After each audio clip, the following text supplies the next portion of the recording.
கலங்கிடும் மகனே வருவாயா, இயேசு அழைக்கின்றார்.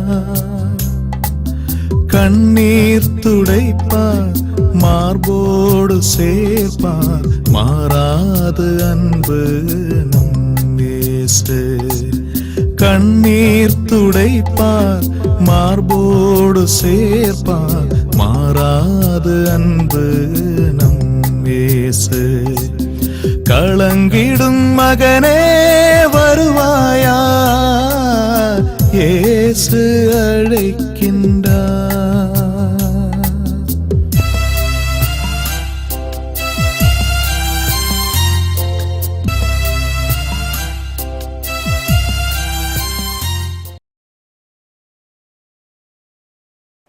இயேசு கிறிஸ்துக்குள் பிரியமானவர்களே, ஆண்டவராய் இயேசு கிறிஸ்துவின் பரிசுத்தமுள்ள திருப்பெயரிலே நல்வாழ்த்துக்கள்.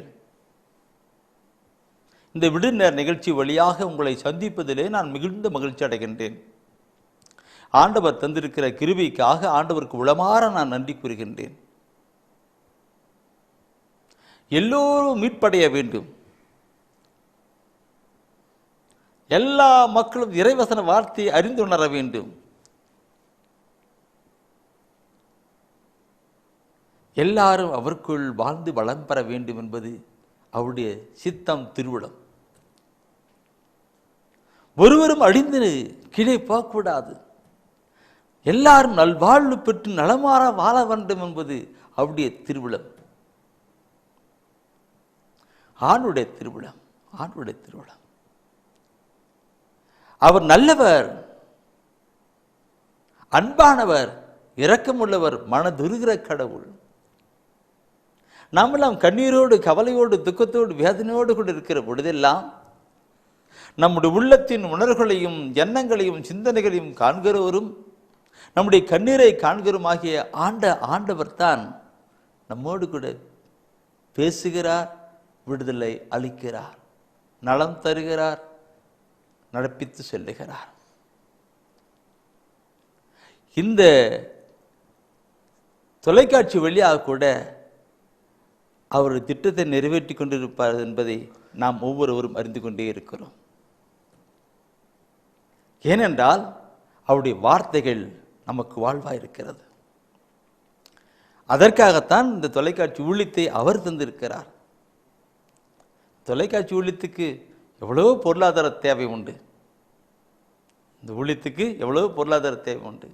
ஆனாலும் சில நல்ல உள்ளங்கள் வழியாக கொடுக்க செய்து இதை நடப்பித்து வருகிறார். நல்ல உள்ளங்கள் வழியாக கொடுக்க செய்து நடப்பித்து வருகிறார்.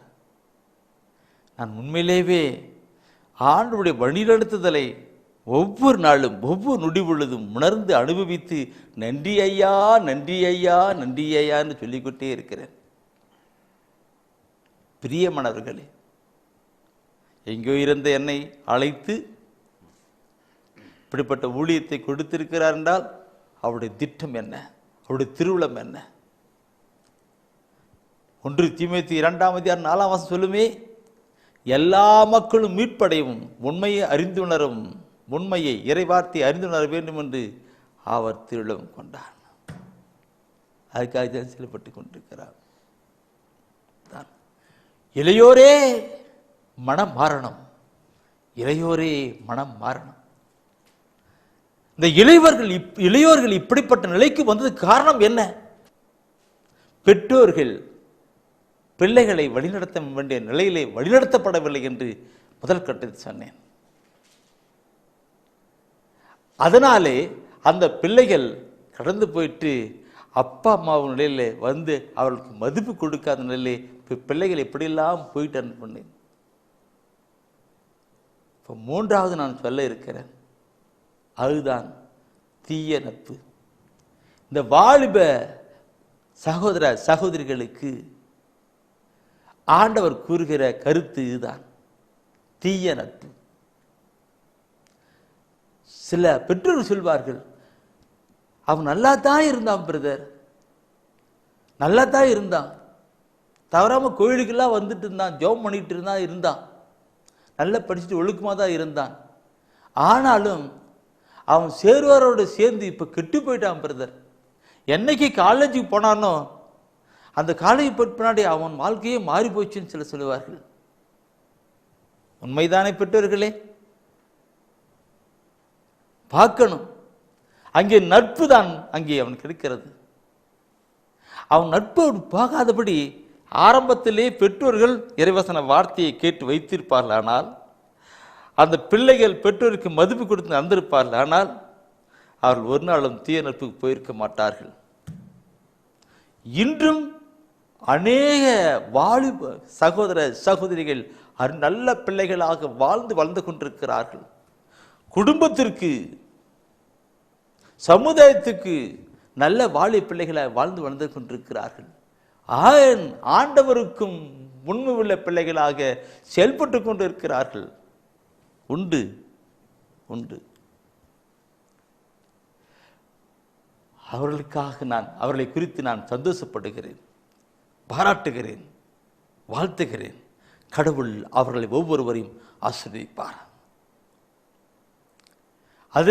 அதே போல இந்த இந்த நிலையிலே தீய நட்பிலே வலியவர்கள் தீய நட்பிலே கெட்டுப்போவதை குறித்து இந்த நாளில் தூய ஆவியானவர் இந்த தெய்வீக திருவிழத்தின் வழியாக சொல்வதை உங்களோடு கூட நான் பகிர்ந்து கொள்ள விரும்புகிறேன்.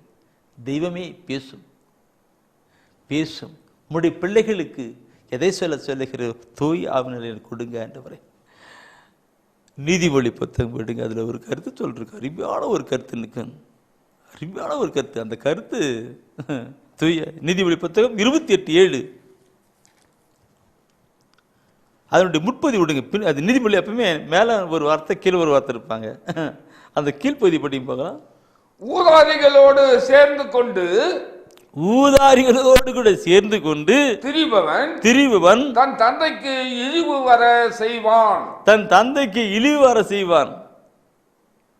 ஊதாரி பிள்ளைகளோடு, ஊதாரின் நண்பர்களோடு கூட சுற்றி திரிந்து அவர்களோடு கூட பழக்கம் பண்ணி கொண்டு அவர்களோடு கூட இணைந்து செயல்படுகிறவர்கள் அப்பா அம்மாவுக்கு இழிவு பண்ணுவான். யாரு பெத்த புள்ளியோ இந்த மாதிரி இருக்கிறான் சொல்லுவாங்க இல்லைங்களா? வார்த்தை சொல்லுகிறது பாருங்க. நான் இந்த இளையோர்கள் செய்கின்ற தவறு பெற்றோருக்கு இழிவுபடுத்துகிறது.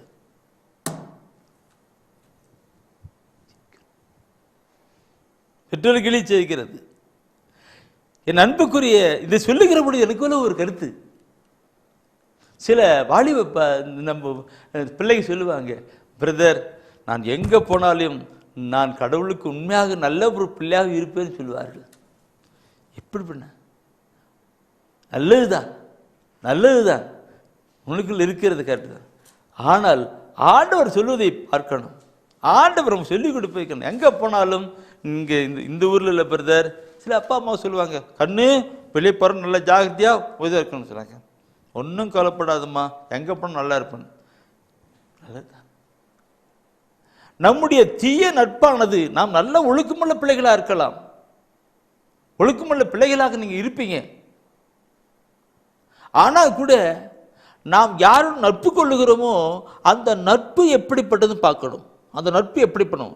ஒருவேளை அந்த நட்பு தீய நட்பாக இருந்தானால் நீங்கள் அவருடைய போது அது அப்படியே மாறி போயிடும். ஒரு தீய நட்பு கெடுத்துடும் தான் பைபிள் கலை சொல்கிறார்.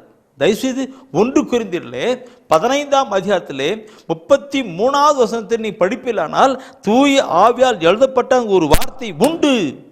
என்னது? நீங்கள் ஏமாந்து போக வேண்டாம். எப்படி ஆரம்பிக்கிறோம்? நீங்கள் ஏமாந்து போகிறான், எனக்கு எல்லாம் உண்டு, நான்லாம் ஒன்று பயப்பட மாட்டேன், அப்படிப்பட்ட இப்படி மாட்டேன் சொல்ல வேண்டாம். ஏமாந்து போக வேண்டாம். தீய நட்பு நல்லொழுக்கத்தை கெடுக்கும். நீ நல்ல பிள்ளைதான், நல்ல பையன்தான், உன் நல்லொழுக்கத்தை கெடுக்கும். நல்லொழுக்கத்தை கெடுக்கும். வாலிபரே, வாலிப தங்கச்சிகளே, சிந்திங்க. நான் சொல்றது சரித்தானே? நான் சொல்றது இல்லை, ஆண்டவர் சொல்றது சரித்தானே? ஏமாந்து போகாதீர்கள். ஒரு காலத்து நல்ல பிள்ளையா இருந்தீங்க, ஒரு காலத்து நல்ல பிள்ளைகளாக இருந்தீங்க. இன்னைக்கு மாற்றம் அடைஞ்சிட்டு தப்புவா போயிட்டு இருக்கிறீங்க. காரணம் என்ன? தீய நட்பு. அதனால தான் நான் சொல்ல ஏமாந்து போகாதீர்கள், தீய நட்பு நல்லொழுக்கத்தை கெடுக்கும்னு சொல்லுகிறார். நான் சொல்லுகிற பொழுது இந்த தீய நட்புன்னு சொல்லுகிற பொழுதெல்லாம் இந்த பைபிளை எடுத்து படித்து நான் கொண்டு வந்தால் எனக்கு பயங்கரமாக இருக்கும். இந்த கத்தோலிக்க பைபிளில் சீராக் என்கிற ஒரு புத்தகம் இருக்கிறது. சீராக் என்கிற புத்தகம் இருக்கிறது. அந்த சீராக் என்கிற புத்தகம் இணை திருநூல்னு சொல்லப்பட்டிருக்கும். மற்ற சபையாரும் என்னுடைய செய்தியை மற்ற சபையாரும் கேட்கிறார்கள், பார்த்து கேட்டுக்கொண்டு இருக்கிறார்கள். சில சபையார் அவருடைய போதகர்மார்கள் கூட என்னோட கூட தொடர்பு கொண்டு அந்த போர்டில் பேசுவார்கள். உங்களுடைய செய்தியை நான் கேட்டிருக்கிறேன், மிக மிக பயனுள்ளதாக இருக்கிறது, அர்த்தமுள்ளதாக இருக்குது, நாங்கள் அதை பயன்படுத்துவதாலே இருக்கிறதுன்னு சொல்வார்கள். உண்மையிலே ஆண்டவருக்கே நன்றி, ஆண்டவருக்கே நன்றி. அவளுக்காக சொல்லுகிறேன், கத்தோலிக்க பைபிளில் தான் அந்த சீராக் என்கிற புத்தகம் இருக்கிறது. அந்த சீராக் என்கிற புத்தகத்தில் அந்த பார்க்கிற பொழுது 13ஆம் அதிகாரம் நினைக்கிறேன், 13ஆம் அதிகாரம் நினச்சிக்கோங்க. அந்த 13ஆம் அதிகாரம் ஃபுல்லாகவே பார்த்தோன்னாக்க தீய நட்பு என்கிற ஒரு தலைப்பில் போட்டிருப்பாங்க. தீய நட்பு என்ற படிப்பா அதை வாலிப சகோதர சகோதரிகளே எடுத்து நீங்கள் படிங்க. வாலிப சகோதர சகோதரின்னு விட்டு விடுங்க, எல்லாருக்குமே தான் அந்த கணக்கம். சீராக் புத்தகத்திலே 13ஆம் தீய நட்பு என்று பயங்கரம் கொண்டிருக்கோம். அந்த நாளிலே இளைஞர்கள் இளையோர் அதை படிக்கணும், படித்து பாருங்க. சரி, அந்த இளைவர் இருக்கணும், அதில் அந்த கருத்து நீ படிச்சினாக்க நிறைய கருத்து சொல்லப்பட்டிருக்கும். ஆனால் மீண்டும் நான் இங்கே பைபிளில் நீதிமொழி படிச்சிங்களவா, அந்த நீதிமொழி கொண்டு வருகிறேன், நீதிமொழிக்கு மீண்டும் கொண்டு வருகிறேன். தூயான் உணர்த்துகிறார். நீதிமொழி புத்தகத்திலே 31ஆம் அதிகாரத்திலே 29-30 வசனம், 29-30 வசனம் படிங்க. திறமை வாய்ந்த பெண்கள் பலர் உண்டு, அவர்கள் அனைவரிலும் சிறந்தவள் நீயே என்று அவன் சொல்வான். ஆண்டவரே நன்றி. என்ன சொல்லி பாருங்க, இன்னைக்கு சில பெண்கள் இளைய சகோதரிகள் கெட்டு போறதுக்கு காரணம் என்ன இங்க சொல்லி கொடுக்குது. இளைய சகோதரிகளே, வாலிப தங்கச்சிகளே, வாலிப பிள்ளைகளே, நான் எனக்கு வயசு 68, அதனால வாலிப பிள்ளைகளை சொல்றேன். வாலிப பிள்ளைகளே, உங்க கெடுக்கிறதுக்கு காரணம் பாருங்க, பெண்களிலே நீ தான் நல்ல பிள்ளை, அழகான பிள்ளைன்னு சொல்லிட்டு என்ன சொல்லி பாருங்க. மீண்டும் அதை வந்து படிக்கணும். 20 திறமை வாய்ந்த பெண்கள் பலர் உண்டு, நிறைய பேர் நான் பார்த்திருக்கிறேன். அவர்கள் அனைவரிலும் சிறந்தவள் நீயே என்று நீ தான் அழகி கிளிய போட்டுற மாதிரி சொல்லி கொண்டு வருவான். அவன் சொல்லுவான். அதனால தான் நிறைய பேர் கெட்டு போயிட்டு இருக்கிறாங்க. அடுத்த வசனம் சொல்லுகிற 30ஆம் வசனம் சொல்லப்பட்டிருக்கிறது, எதில் ஏமாற்றும் அழகு அற்றுப்போகும், ஆண்டவரிடம் அச்சம் கொண்டுள்ள பெண்ணே புகழத்தக்கவள். இதுக்கு மேல நான் அதிகமாக விளக்கம் கொடுக்க தேவையில்லை. ஏன்னா நீங்கள்லாம் படிக்கிற பிள்ளைங்க, காலேஜா ஸ்கூல் இது டிகிரியாக படிச்சிருக்கிற பிள்ளைகள், அதிகமாக நான் சொல்ல தேவையில்லை. இளைய சகோதரமே, நான் பார்க்குற பொழுது, இதை சொல்லுகிற பொழுது எனக்குள்ள ஒரு தீவனம் உண்டான்றது. இன்னைக்கு இளைய சமுதாயம் எப்படி வாழ்ந்துக்கிட்டு, ட்ரெஸ் எல்லாம் எப்படி போடுறாங்க, ட்ரெஸ் எல்லாம். எனக்கு 68 வயசு, 50 வயசுக்கு உள்ள பெற்றோர்களே, 50 வயசுக்கு உதாரணம் குறைச்சி சொல்கிறேன், 50 வயசுக்கு முன்னாடி எல்லாம் 50 வருடத்துக்கு முன்னாடி சொல்கிறேன், 50 வருடத்துக்கு முன்னாடி நம்முடைய தமிழகத்திலே, நம்முடைய சமுதாயத்திலே எப்படிலாம் ட்ரெஸ் போட்டுருந்தாங்க, எப்படி இருந்தாங்க.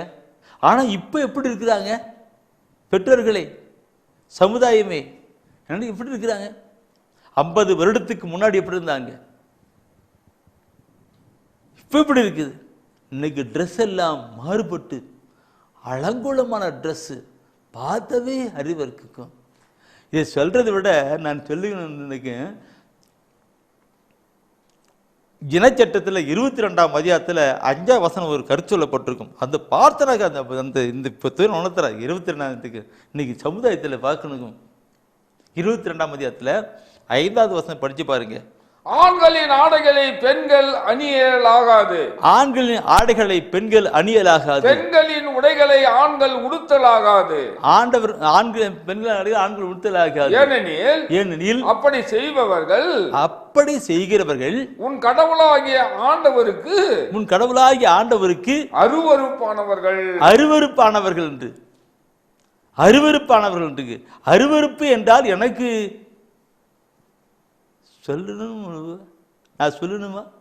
அருவருப்புன்னா நாம் சிலதெல்லாம் பார்த்தேன்னா கண்ணை முடிக்கிறோம் இல்லைங்களா? அசிங்கமாக கண்ணை முடிக்கிறோம். அப்படின்னா ஆண்டவர் அப்படித்தான் ஆண்டவருக்கு அருவருப்பா இருக்கிறதாங்க. வசனத்தை படித்திருப்பார்கள். இன்னைக்கு அப்படிப்பட்ட ட்ரெஸ் தான் போகிறார்கள். அலங்கோலமான திசைகள், அங்க அவயங்களை எல்லாம் வெளியே காட்டுகின்றதான் ட்ரெஸ். ஆண்கள் பிடிக்கிறது அங்கு சொல்லுவார்கள், பிரதர் அதெல்லாம் அந்த காலம், இந்த புதிய காலம் மாற்றப்பட்டது. பழைய ஏற்பாட்டை ஏன் பேசிக்கிறீங்க? புதிய ஏற்பாட்டுக்கு வாங்க. புதிய வாழ்க்கையில் ஜப்பான், அமெரிக்கா, லண்டன் அப்படிலாம் ட்ரெஸ் எல்லாம் கொண்டு வாங்க. எந்த அமெரிக்காவோ லண்டனோ ஜப்பானோ எதுவாக இருந்தாலும் பைபிள் ஒன்று தான். அது ஒரே ஒரு புள்ளி கூட மாறுவதில்லை, வார்த்தை மாறுவதில்லை. ஆண்டவர் சொல்லுகிற வார்த்தை மாற்றுவதில்லை. நாம் ஆண்டவருக்குள் வாழ்கிறவர்கள் கடந்து வரணும். ட்ரெஸ் பண்ணுகிற காரியங்களையும் கொண்டு உண்டு. சரி, இதெல்லாம் சொல்லுகிற பொழுது என் அன்புக்குருளே, நீங்களாம் இந்த இப்போ நீதிமொழி படித்தோம் அல்லவா? 31ஆம் தான் படித்தோம் இல்லைங்களா? 31ஆம் நான் யாருன்னா என்கிட்ட சில சகோதர கேட்குற பொழுது அவர்களை சொல்லுவேன். இன்றைக்கு வாலிய பிள்ளைகளாகட்டும் பெரியவர்களாகட்டும் கேட்கும்போது முதல்ல அறிங்க தம்பி, முதல்ல நீதிமொழி ஒன்று ஆரம்பிடா தம்பி. நீதிமொழியில் ஒரு நாளைக்கு ஒரு அதிகாரம் எடுத்து படி. 31 அதிகாரம் இருக்குது. ஒரு மாதம் முழுசுமா நல்லா படித்து அது சிந்தனை தியானம் பண்ணி ப்ளஸ் மைனஸ் நல்லது கெட்டது சொல்ல போட்டிருக்கு. அப்போது நாம் எப்படி போயிட்டுருக்கிறோம் என்ன செய்யணும்னு நல்லா சொல்லிக் கொடுக்கின்ற ராஜா, நான் சொல்லிக் கொடுப்பேன். அதுக்கு இன்றும் அதைத்தான் உங்களுக்கு சொல்லுகிறேன். படித்து பாருங்க. அதில் எப்படிலாம் நீதிமொழி புத்தகத்தில் பார்த்தீங்கன்னா நல்லது கெட்டது சொல்லி போட்டிருக்கோம். அப்போது கெட்டதாக இருந்தால் நல்லதுக்கு வரணும், கெட்டதாக இருந்தால் நல்லதுக்கு வரணும், நல்லா இருக்கிற கெட்டதுக்கு போகக்கூடாது. அப்படி கொண்டு வாங்க என் அன்புக்குருக்குள்ளே. நான் இறைவசன வார்த்தையை படித்ததினால்தான் பாரப்படுகிறேன். நான் ஜெபிக்கிறேன், என் ஜனமே மனம் திரும்பி இயேசுவிடம் ஓடிவா. என் ஜனமே மனம் திரும்பி இயேசுவிடம் ஓடிவா. மனம் திரும்பு. இது இறுதி காலம். நான் கடந்த நாட்களில் செய்தியை கொடுக்கிற பொழுது என் புத்தகத்திலே கொடுத்திருக்கிறேன். என் புத்தக ஒளித்தை கொடுத்திருக்கிறேன்.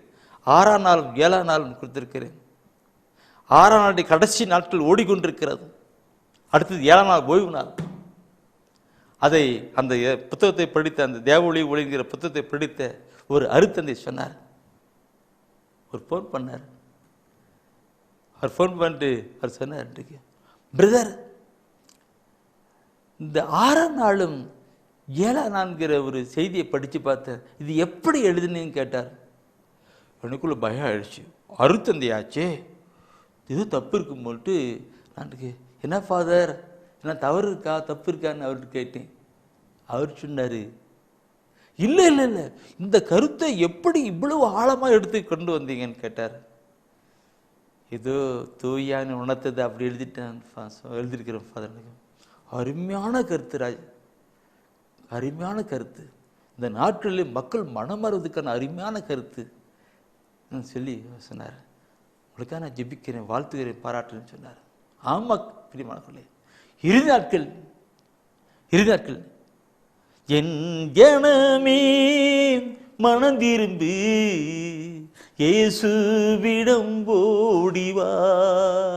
இறுதி காலம் வந்தாச்சி இன்னமும் தாமதம் ஏன், இறுதி காலம் வந்தாச்சி இன்னும் தாமதம் ஏன்.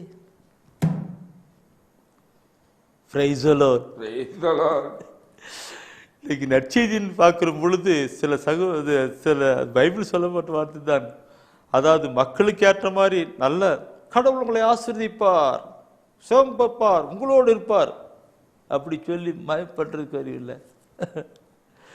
இப்படியும் சொல்றதுக்கு கொண்டு வரணும், மனமாற்றத்துக்கான காட்டி கொண்டு வரணும்.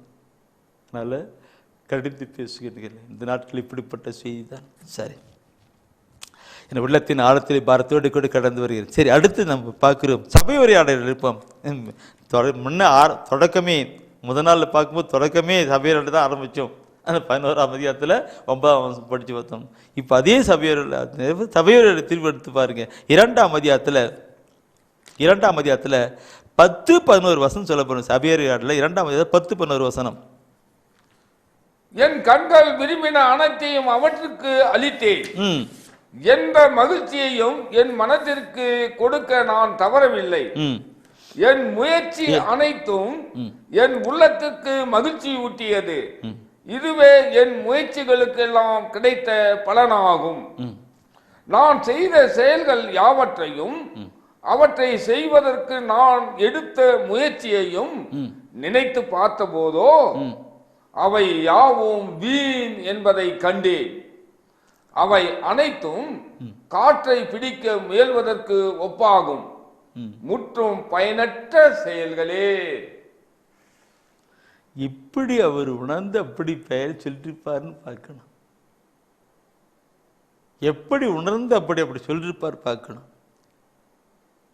இந்த நாட்களில் பிரியமானவர்களே, அன்று சபை உரையாடலே அங்கு சொல்லப்பட்ட கருத்தில் பார்க்கும் பொழுது இந்த நாட்களிலும் பிரியமானவர்களே சில வாலிப சகோதர சகோதரிகள் என்னிடம் சொல்லுகிற கருத்து உண்டு. வாலிப முடிஞ்சு கூட வருகின்ற காலகட்டத்திலே இருக்கிற சில அன்பு நண்பர்கள், சகோதரர்கள், சகோதரிகள் சொல்லுவது நான் பார்த்திருக்கிறேன். பிரதர், நான் என்னன்னு வாழ்க்கையில் அனுபவிக்காத ஒன்றுமே இல்லை பிரதர், எல்லாம் அனுபவிச்சுட்டேன் பிரதர், எல்லாம் ஒன்றும் இல்லை பிரதர். குடிக்காது என்ன பயங்கரமான குடிச்சு பார்த்து, அது இப்படி படிச்சு பார்த்து, இப்படி படித்து பார்த்து ஒன்றும் முடியல.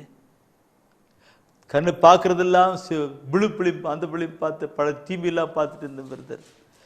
கடைசியில் எல்லாம் வேஸ்ட்டு, ஒரு நிம்மதி இல்லை, கடவுள்தான் வந்தேன் பிரதர்ன்னு சொல்லிட்டு வந்துக்கிற சகோதரர் உண்டு. பிரியமானவர்களே, நம்முடைய வாழ்க்கை பார்க்கணும். நான் சொல்லுகிற பொழுது இன்னும் நிறைய சொல்லணும், நிறைய சொல்ல வேண்டியிருக்கின்றது. நான் அந்த கருத்துக்களையுமே சொல்லிக் கொடுக்கிறேன். நீதிமொழி புத்தகம் 21ஆம் அதிகாரம் 27, 21, 27 வசனத்தை நீ படிச்சு பாருங்க, படிச்சு பாருங்க. அது சொல்லுகிற கருத்தை கொண்டு வாங்க. இந்த உலகத்தில் வாழ்கிற நிலையெல்லாம் மாற்றம். 21, 27 எல்லாம் எழுதுறீங்க, குறிக்கிறீங்க, குறிச்சுக்கிடுங்க, வேகமா குறிச்சுக்கிடுங்க. பொல்லார் செலுத்தும் பலி அருவருக்கத்தக்கது, தீய நோக்கத்தோடு அவர்கள் செலுத்தும் பலி இன்னும் அருவருக்கத்தக்கதன்றோ. பாருங்க, தீய நோக்கத்தோடு அவர்கள் செலுத்தும்படி, தீய எண்ணங்களோடு சிந்தனைகளோடு வாழ்ந்து செயல்பட்டு அவர்கள் கோயிலுக்கு ஆலயத்துக்கு திருப்பலியை ஒப்பு கொடுத்து நடந்து போறது என்ன நடக்கிறது? வாழ்க்கை மாத்திரம் அல்லவா? வாழ்க்கை மாத்திரம். அப்பதானே ஆசீர்வாதம் என்று சொல்லிக் கொடுக்கிறாங்க, அப்பதானே ஆசீர்வாதம் சொல்லப்பட்டிருக்கிறது. என்னுடைய வாழ்க்கையில பார்க்கணும். இப்படிப்பட்ட நிலைகளை இன்னைக்கு பிள்ளைகளை அப்பா அம்மா கண்டிஷனால கோயிலுக்கு வருகிறார்கள், ஆலயத்துக்கு வருகிறார்கள், ஏதோ பயில் படிக்கிறார்கள், அவ்வளவுதான் இல்லையே, வாழ்க்கை மாற்றவில்லை. அப்படிப்பட்டவருடைய ஜபங்கள் எப்படி மேலே கேட்கப்படும்? அப்படி ஏதோ கோயிலுக்கு அப்படியே அப்பா அம்மாவுடைய பெற்றோருடைய கடினத்தை கண்டிப்பு பண்றதுனால தான் வருகிறார்கள். தன்னாரமாக கடந்து வரவில்லை, அவர்கள் வரவில்லை. அவருடைய ஜபத்தை ஆண்டவர் எப்படி கேட்பார் பார்க்கணும். உள்ளத்தினால தீய நோக்கத்தோடு அந்த வாழ்க்கையை வாழ்ந்து அதில் செயல்பட்டு கொண்டிருக்கிறவர்கள் பலி செலுத்தி ஜபிக்கிற பொழுது அந்த ஜபம் எப்படி மேலே கெடுக்கப்படும், கடந்து வரும். மாத்துங்க சகோதரமே, வாலிபரே, வாலிப தங்கச்சி, சகோதரிகளே, சகோதரர்களே, மாற்றுங்க. மாற்றுங்க. அதே நீதிமொழி புத்தகத்திலே அந்த 21ஆம் அதிகாரம் படிச்சோம் அல்லவா, அதுல 17வது வசனத்தை நீ படிச்சு பாருங்க. அதுல 17வது வசனம் படிச்சு பார்த்தா அதுல கருத்து சொல்லப்பட்டிருக்கிறது. என் சகோதரமே படிச்சு பாருங்க, படிச்சு பாருங்க. ஒய்யாரமான வாழ்க்கையை நாடுகிறவர், பொய்யாரமான வாழ்க்கையை நாடுகிறவர் ஏழையாவர். ஏழையாவர். மதுவையும் நறுமண பொருள்களையும் விரும்புகிறவர் செல்வராக மாட்டார். எந்த ஒவ்வொரு வசன வார்த்தைகளும் இந்த பைபிள்ல சொல்லப்படாத வார்த்தைகள் என்ன எப்படி சொல்லியிருக்கிறார் பாருங்க. ஒய்யாரமான வாழ்க்கை நாடுகிறவள் ஏழையாவார். இன்னைக்கு சில பேர் சம்பாதிக்கிறாங்க, எல்லாம் போயிட்டு இருக்குது. அவன் சம்பாதிக்கிற சம்பந்தத்திலே ஒய்யாரமான வாழ்க்கை வந்து, ஆடம்பரமான வாழ்க்கை வந்து, அது இப்படி இப்படின்னு சொல்லிட்டு எல்லாம் போயிடுது. அதையும் படிச்சு கிடிச்சு எல்லாம் கிழிட்டு போய்கிறது. பார்க்கணும், சம்பாதிப்பதெல்லாம் போய்விடும். விடுதலைவா? வீட்டுக்கு எதாவது பணம் கொடுக்க முடியுதா? உடைய கையில காசு நிற்குதா? இல்லை. ஏன் இல்லை? ஒய்யாரமான வாழ்க்கை வாழணும். என் அன்புக்குறவர்களே, இதை நான் சொல்லுகிற பொழுது, ஒய்யாரமான வாழ்க்கை என்று சொல்லுகிற பொழுது கடவுள் கொடுத்திருக்கிற நிலைத்தான். ஆனாலும் கூட நாம் வாழ்ந்து காட்டணும். நாம் அப்படியே போகப்பட்டிருக்கலாம், ஆனாலும் வாழ்ந்து காட்டணும், வாழ்ந்து கடந்து வரணும். இதை நினைக்கிற பொழுது நிறைய சொல்லணும். பெற்றோருடைய தவறு, பிள்ளைகளுடைய போக்கு சொன்ன அடுத்த தீய நப்புன்னு ஆரம்பித்தோம். அந்த தீய நப்பு இனியும் தொடர்கின்றேன். ஏன்னா இன்னைக்கு குறைவான மக்கள் தான் ஜெயிப்பதில் இருக்கிறாங்க. ஆனால் அவர்கள் எல்லாம் கூட சிதறண்டு போயிட்டு மறுபேட்டாங்க. ஒய்யாரமான வாழ்க்கை நாடுகிறவர்கள் மதுவையும் நறுமண பொருள்களையும் விரும்பி செல்வீர்கள்லாம் அப்படி போயிடுவாங்கன்னு சொல்லி நம்ம படித்தோம். இதில் நீதிமொழி புத்தகத்தில் 21ஆம் அதிகாரம் 17வது வசனம் படித்தோம் இல்லைங்களா? சரி, அந்த கருத்து சொல்கிறது இப்போ எனக்கு உணர்த்துறாரு. அந்த கருத்தோடு கொண்டு வரேன். ஏன் தெரியுங்களா? இன்னைக்கு நாட்களில் பிள்ளைங்களை பார்த்துனாக்க பயங்கரமான ட்ரெஸ்ஸு, பயங்கரமான மேக்கப்பு, அது இது ஒய்யாரமான இருக்கு. அப்பா அம்மா அவங்க கஷ்டப்பட்டுட்டு படிக்க வைப்பாங்க, அவனை இதை கொண்டு வர செஞ்சிட்டு இருப்பாங்க. ஆனால் அந்த பிள்ளைங்க பார்த்துக்கிடுங்க, ஓவரமான டஸ்ட் அயமாட்டு இருக்கு. தன்னுடைய குடும்ப வாழ்க்கை தகுந்த மாதிரி சிக்கனமாக போகலாம் அல்லவா? அங்கே போயிட்டு இருப்பாங்க. சில பசங்களாம் வண்டி வாங்கினாக்க சாதாரணமான வண்டி வாங்கினாங்க, அந்த எனக்கு வண்டி தான் வேண்டும், அதுதான் எனக்கு வேண்டும் இல்லைங்களா? அந்த வண்டி தான் வேண்டும். இல்லைன்னா அப்பா அம்மாவோட பேச வருத்து விட்டு மொய்ச்சின்னு கட்டிருப்பானுங்க, அந்த வண்டி தான் வேண்டும். பொய்யாரமான வாழ்க்கை போகிறது என்ன போய்ச்சின்னு அப்படி ட்ரெஸ்ஸும் அடையும் உடையும் பாவனையும் அந்த வண்டியும் கிண்டி பார்த்தினாக்க, வீட்டில் பார்த்தினாக்க கஞ்சிக்கு சாப்பாட்டுக்கு கடன் வாங்கி பிள்ளைகளை பெற்றோர்கள் கடன் வாங்கி படிச்சுருப்பாங்க. இவங்க இப்படி இருப்பாங்க. என்ன நடக்கிறது பாரு பெருமாளே. நான் சொல்கிறது சரிதானே? பெற்றோர்களுக்கு ஓகேன்றாங்க, பிள்ளைகள் ஒரு முறைச்சி பார்க்குறாங்க. சரி, நான் சொல்றதுக்கு இளைஞர்கள் சொல்லும்போது எனக்கு இந்த ஒய்யாரமான வாழ்க்கை வாழ்க்கையில் நீ வந்துச்சுன்னு செய்யக்கூடாது. எனக்கு தானியலாமத்தை எடுக்கட்டு, தானியலாமத்தில் விடுத்து பார்த்தோன்னாக்க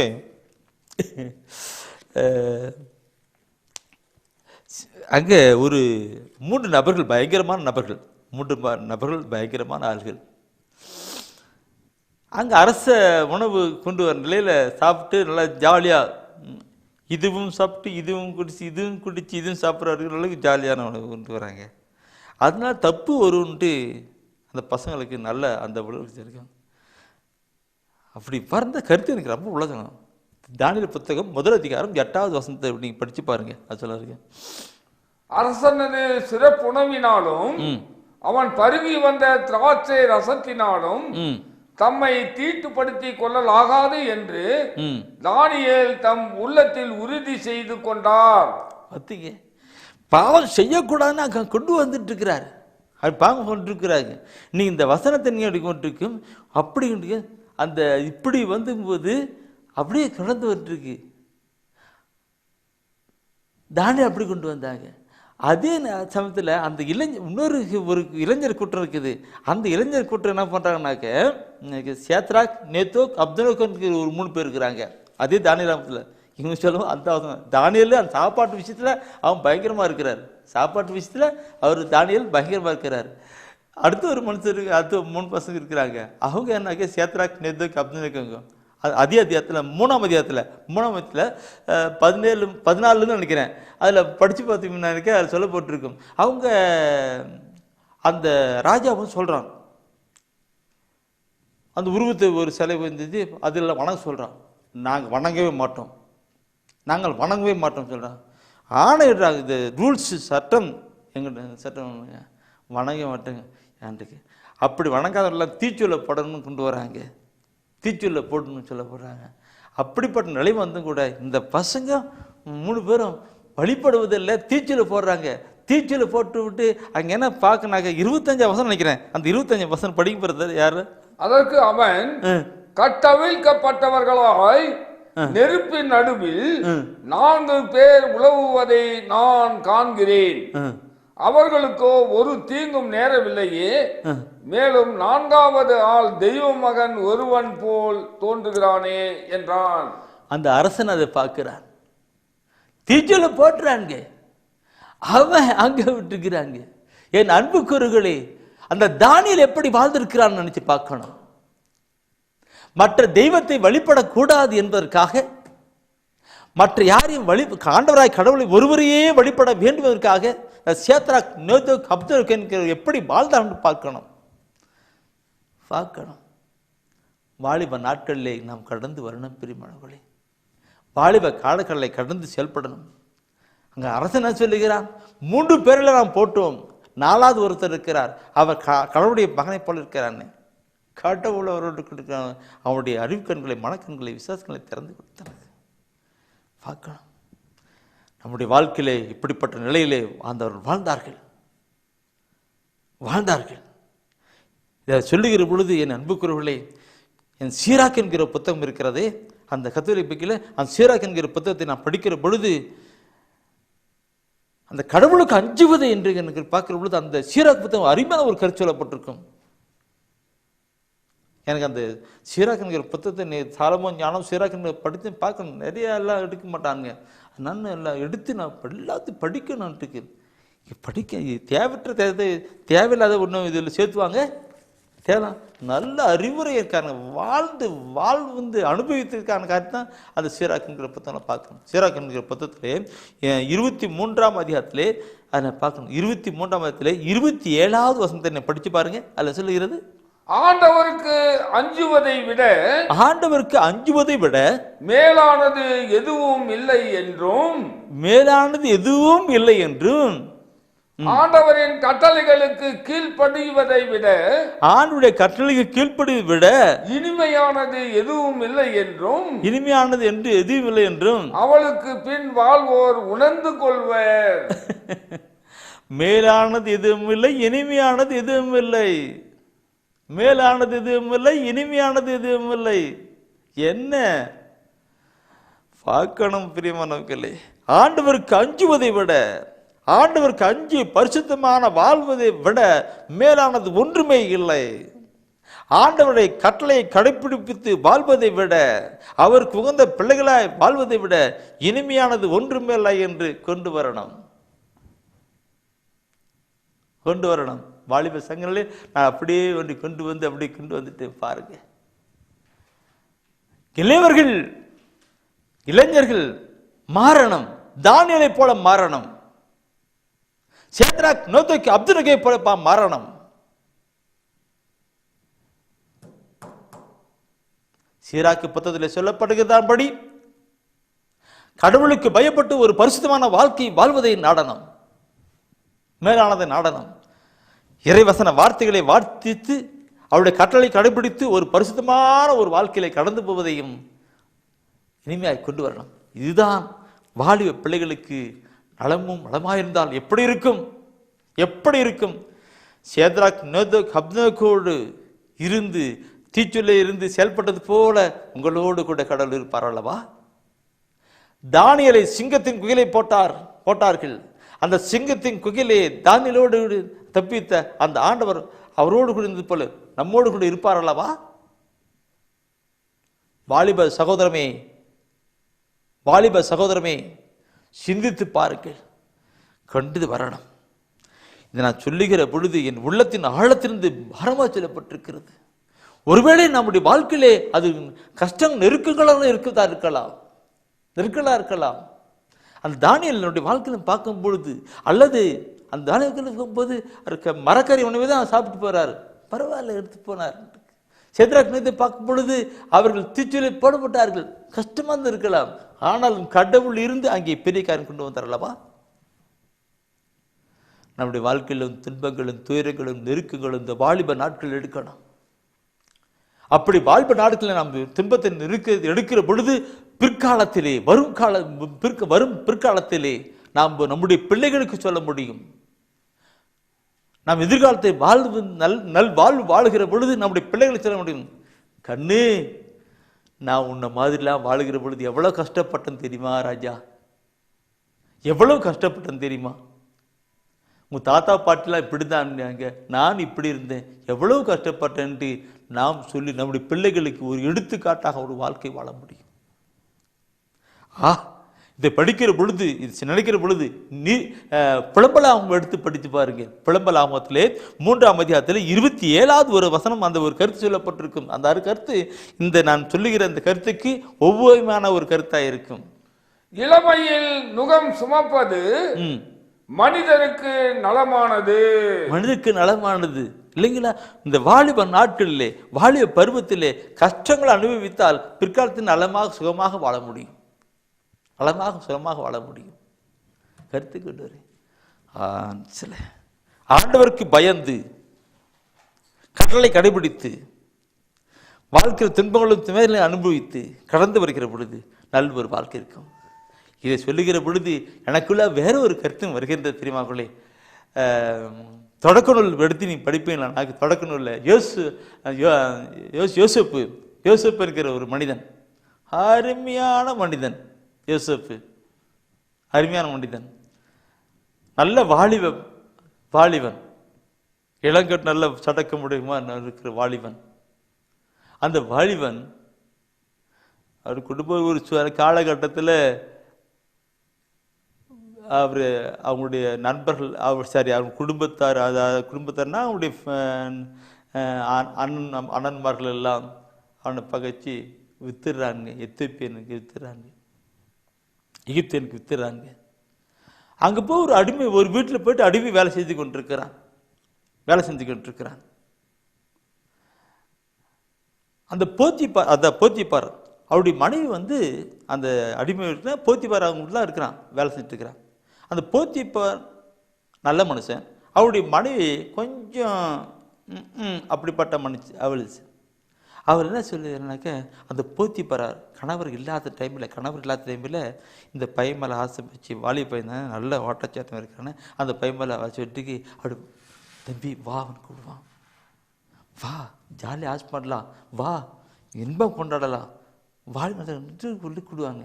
ஆனால் இந்த யோசேப்பு வரவே மாட்டான், பல முறை கூட வர மாட்டான். ஒரு முறை கட்டாயப்படுத்தி அவன் கொண்டு வந்தாங்க. அன்றைக்கு படிக்கணும், நான் சொன்னா கூட நீங்கள் என்ன சொல்லுவீங்க, இதெல்லாம் கதைன்னு நினைப்பீங்க. இல்லை, கதை கிடையாது, பைபிள் எழுதப்பட்ட வார்த்தை தான். எடுத்து படிங்க. தொடக்க நூல் 39ஆம் அதிகாரத்தில் நீ படிப்பீங்களா? 9 இருந்து 12 வசனம் படிச்ச பயங்கரமான கருத்து இருக்கும். இந்த வீட்டில் என்னை விட அதிகாரம் பெற்றவர் ஒருவரும் இல்லை.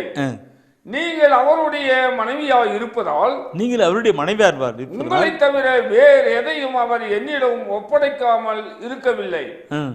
இந்த மாபெரும் செயலை செய்து கடவுளுக்கு எதிராக பாவம் செய்யலாமா என்றார். பாருங்க, எப்படி கடவுளுக்கு அஞ்சுகிற மனிதனை பாருங்க. இந்த மாபெரும் தீச்சலை செய்து கடவுளுக்கு விரோதமாக பாவம் செய்யலாமா சொல்லுகிறார். அப்படி சொல்லிட்டு அடிக்கும்போது அந்த அந்த அவருடைய மனைவியை என்ன பண்ண அந்த போத்திபாருடைய மனைவி என்ன பண்ணாக்க அவங்க பையனுடைய யோசேப்புடைய மேல் அடையை பிடிச்சி இழுக்கிறாங்க. இந்த காலத்தில் பேண்ட்டு சட்டெலாம் அப்படி போட்டு டைட்டாக விட்டுருப்பாங்க. அந்த காலத்தில் அப்படியே வேஷ்டி கீசை கட்டுற மாதிரி இருந்திருக்கும். பிடிச்சி இழுக்கிற பொழுது மேலே அடையெல்லாம் அவ கையில் இருக்குது. இவன் பிச்சுட்டு ஓடிட்டு போயிட்டு இருக்கிறான் இருக்கு. அந்த 12வது வசனத்தை படித்து தான் அது சொல்லிருக்குன்னு நினைக்கிறேன். அவள் அவரது மேல் ஆடையை பற்றி இழுத்து என்னோடு படு என்றாள். உடனே அவர் அவள் கையில் தம் மேலாடையை விட்டுவிட்டு வெளியே தப்பி ஓடினான். அந்த வாலிப யோசேப்பு தப்பி ஓடினான். ஆண்டவருக்கு கடவுளுக்கு விரோதமாக தீச்சலை செய்யலாமா, பாவம் செய்யலாமா என்று தப்பி ஓடினான். இந்த நாட்டிலே வாலிப சகோதரமே என்ன நினைக்கிறீங்க? பழைக்க தெரியாதுன்னு நினைக்கிறீங்களா? இல்லை, அங்க அந்த மனிதன் அப்படி போனான். கடவுளுக்கு பயந்து உத்தமாக கடந்து போனான். நடந்து நீ பார்க்கணும்னாக்க அந்த போத்திபார அந்த மனைவி தவறான ஒரு இது சொல்லி அவனை பிடிச்சிட்டு ஜெயிலில் போட்டுறாங்க. இன்னைக்கு அந்த யோசேப்பு வரலாறு நீங்கள் எடுத்து பயங்கரமாக்கும். போத்தி ஜெயிலில் போட்டுறாங்க. ஆனால் கடவுள் அவனோடு கூட யோசேப்போடு கடவுள் இருக்கிறார்.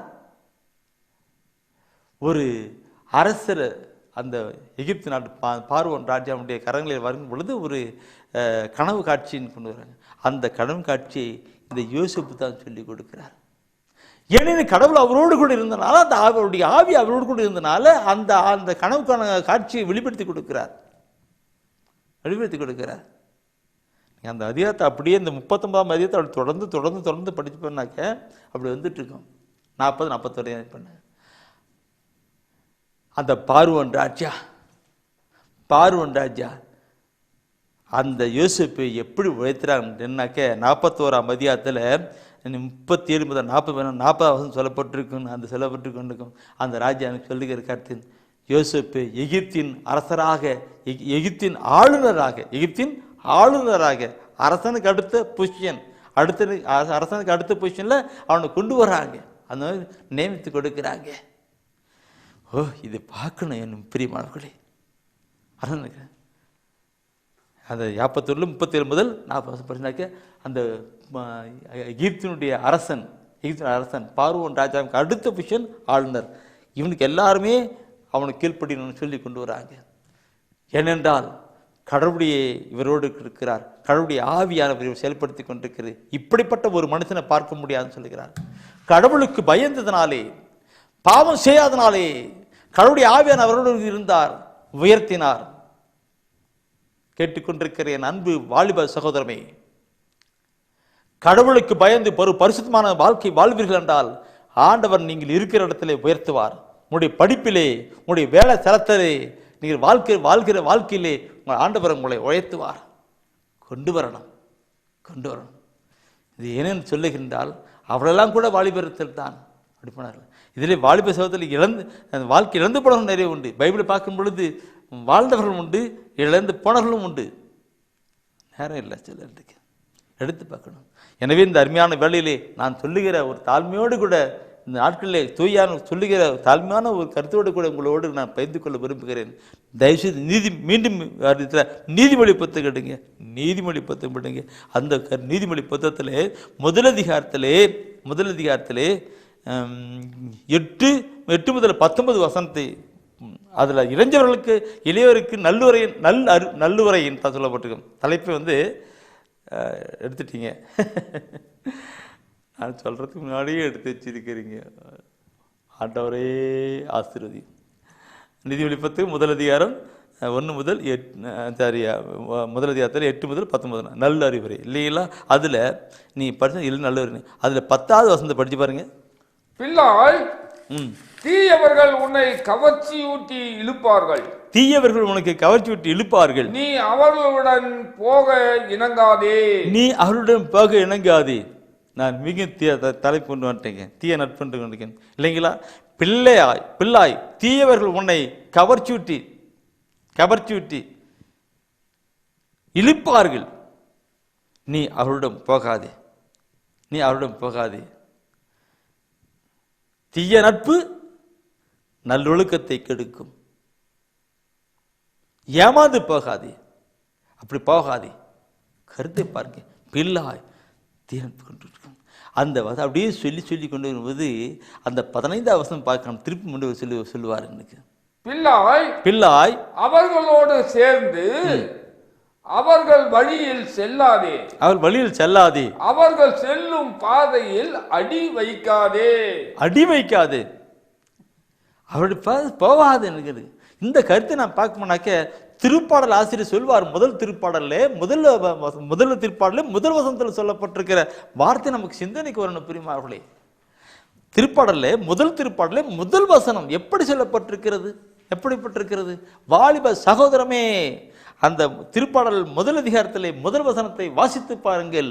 நற்பேறு பெற்றவர் யார்? நல்ல பேறு பெற்றவர் யார்? அவர் பொல்லாரின் சொல்லின்படி நடவாதவர், பாவிகளின் தீய வழி நில்லாதவர், இகழ்வாரின் குழுவினில் அமராதவர். நீ நல்ல ஒரு பிள்ளையா, நல்ல ஒரு மகனாக மகளாக வாழ வேண்டுமானால் கடந்து வா, போகாது. நல்ல கடவுளுக்கு பகந்த பிள்ளையாய் மாறிவா. ஒருவேளை இதுக்கு முன்னாடி அப்படிப்பட்ட பாவ பழக்க வழக்கம் செய்திருப்பாயானால் ஆனோட மன்னிப்பு கேளு, மன்னிப்பு கேளு. நீதி இதை திருப்பாடல் ஆசி சொல்வார், 25:7 சொல்வார், என் இளமை பருவத்தில் பாவங்களையும் குற்றங்களையும் நினைத்தருளும், என் கடந்த கால நினைத்தருளும் ஐயா, மன்னித்தருளும் சொல்லி கேட்பார். கேளுங்க, மன்னிச்சு கேளுங்க, கடந்து வரட்டும். ஒரு நிமிஷம் அப்படியே கண்களை முடிவீர்களா? குடும்பீர்களா? பெற்றோர்களே, உங்களுடைய பிள்ளைகளுக்காக நீ ஜெபிப்பீர்களா? இந்த வேளை நம்முடைய ஜெபத்தை ஆண்டவர் கேட்டு அற்புதமான காரியங்களை, ஆசீர்வாதமான காரியங்களை செய்ய இருக்கிறார். ஜெபிப்போம். மாறவே ஆசைப்படுகிறேன், என்னை மாற்றிவிடும் அருமை நேசரே. நான் மாறவே ஆசைப்படுகிறேன், என்னை மாற்றிவிடும் அருமை நேசரே. என் சிந்தை மாறணும், என் செயல்கள் மாறணும், என் பேச்சு மாறணும், என் பெருமை மாறணும். என் சிந்தை மாறணும், என் செயல்கள் மாறணும், என் பேச்சு மாறணும், என் பெருமை மாறணும். மாறவே ஆசைப்படுகிறேன், என்னை மாற்றிவிடும் அருமை நேசரே. நான் மாறவே ஆசைப்படுகிறேன், என்னை மாற்றிவிடும் அருமை நேசரே. என் நடை மாறணும், என் உடை மாறணும், என் உள்ளம் மாறணும் ஐயா உம்மை போலவே. என் நடை மாறணும், என் உடை மாறணும், என் பேச்சு மாறணும், என் பெருமை போலவே. மாறவே ஆசைப்படுகிறேன், என்னை மாற்றிவிடும் அருமை நேசரே. நான் மாறவே ஆசைப்படுகிறேன், என்னை மாற்றிவிடும் அருமை நேசரே. ஆண்டவரே, உம்மை நன்றியோடு உம்மை துதிக்கிறோம் ஆண்டவரே, உம்மை போற்றுகிறோம், புகழுகிறோம், ஆராதிக்கிறோம் ஆண்டவரே. இதோ இந்த விடுதலை செய்தியின் வழியாக எல்லா மக்களையும் இளைஞர்களையும் ஆண்டவரே, இதோ நீர் ஆண்டவரே பேசிக்கொண்டு இருப்பதற்காக உமக்கு நன்றி செலுத்துகிறோம் ஆண்டவரே. ஆண்டவரே, இதோ எல்லா இளையோரையும் உமது கரங்களிலே ஒப்பு கொடுக்கிறோம் ஆண்டவரே. ஆண்டவரே, இதோ தீய நட்பு, தீய ஒழுக்கம் ஆண்டவரே, நன்னடத்தையில் செல்ல வழிவகுக்காத ஆண்டவரே, இச்சையில் இருந்து தீய நாட்டிலிருந்து எல்லா இளையோர்களையும் ஆண்டவரே நீர் விடுவித்தருளும் ஆண்டவரே. விடுதலை செய்தி அவர்களுக்கு மீட்பை கொண்டு வரட்டும் ஆண்டவரே. ஆண்டவரே, தீய தீய கவர்ச்சி ஊட்டுகிற எல்லா தீய எண்ணங்களும் ஆண்டவரே இவர்களிடமிருந்து விலகட்டும் ஆண்டவரே. யோசேப்பு செய்கிற அனைத்திலும் ஆண்டவரே வெற்றியை கொடுத்தீர் ஆண்டவரே. இதோ இந்த காலத்திலே ஆண்டவரே, இந்த நேரத்திலே ஆண்டவரே, இளைஞர்கள் செய்கின்ற எல்லா முயற்சிகளையும் நீர் ஆசீர்வதியும் ஆண்டவரே. ஆண்டவரே, படிப்பிலே ஆண்டவரே நல்ல ஞானத்தை தாரும் ஆண்டவரே. ஆண்டவரே, இளையோர்கள் பெற்றோருக்கும் பெரியோருக்கும் கீழ்ப்படிந்து நடக்கக்கூடிய உள்ளத்தை நீர் தாரும் ஆண்டவரே. அவருடைய எல்லா சுமைகளையும் ஆண்டவரே நீர் அகற்றுவீராக ஆண்டவரே. ஒப்பு கொடுக்கிறோம் ஆண்டவரே, ஒப்பு கொடுக்கிறோம், ஆசீர்வதியும் ஆண்டவரே. இந்த அருமையான செய்தியை வெளியிட பண உதவி செய்த குடும்பத்தாரை நீர் ஆசீர்வதியும் ஆண்டவரே. இந்த இறை செய்தி கேட்டுக்கொண்டிருக்கிற ஒவ்வொருவரையும் ஆசீர்வதியும் ஆண்டவரே. இவர்கள் குடும்பத்தில் இருக்கிற எல்லா இளைஞர்களுக்கும் எதிர்காலத்தை நீர் கொடுப்பீராக ஆண்டவரே. நல்ல வழியில் செல்லக்கூடிய பிள்ளைகளாய் மாற்றுவீராக ஆண்டவரே. ஒப்பு கொடுக்கிறோம். நீர் செய்வதற்காக நன்றி செலுத்துகிறோம் ஆண்டவரே. நன்றி ஆண்டவரே, நன்றி ஆண்டவரே, நன்றி ஆண்டவரே, நன்றி. இந்த வேளையிலும் திருமணமாகி 7 வருடங்களாகி குழந்தை பாக்கியம் இல்லை என்று கண்ணீரோடு வயிற்று மேலே கையை வச்சுக்கிட்டு முழங்கால் படியிட்டு கண்ணீரோடு ஜெபிக்கிற ஒரு சகோதரியை ஆண்டவர் கண்ணோக்குகிறார். கர்ப்பத்தை ஆசீர்வதிக்கிறார், குழந்தை பாக்கி தருகிறார். ஆண்டவர் எதை சொல்லாரோ, எதை வெளிப்படுத்துகிறாரோ அது அவர்களுக்கு ஆசீர்வாதம் மாறட்டும். ஆமீன். அரியே வாழ்க, ஆண்டவரும் உடனே, பெண்களிலே நீர் பேரு பெற்றீரும், மகனும் வாழியவே. பரிசுத்த மரியாயே, எங்கள் பரமனின் தாயாரே, பாவிகள் எங்களுக்காய் பரமனை மன்றாடும். இப்போதும் நீர் மன்றாடும், எப்போதும் நீர் மன்றாடும். தீமைகள் நெருங்கையிலே பரமனை மன்றாடும். மரணம் வருகையிலே எம்மை தாங்கும் அம்மா.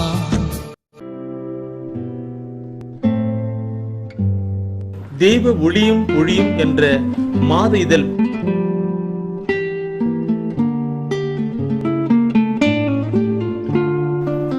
எமது டிவைனைட் ஊழியத்தின் வழியாக வெளியிடப்படும் தெய்வ ஒளியும் ஒளியும் என்ற மாத இதழ் பெற வேண்டும் என்றால் சரியான முகவரியை அனுப்புங்கள்.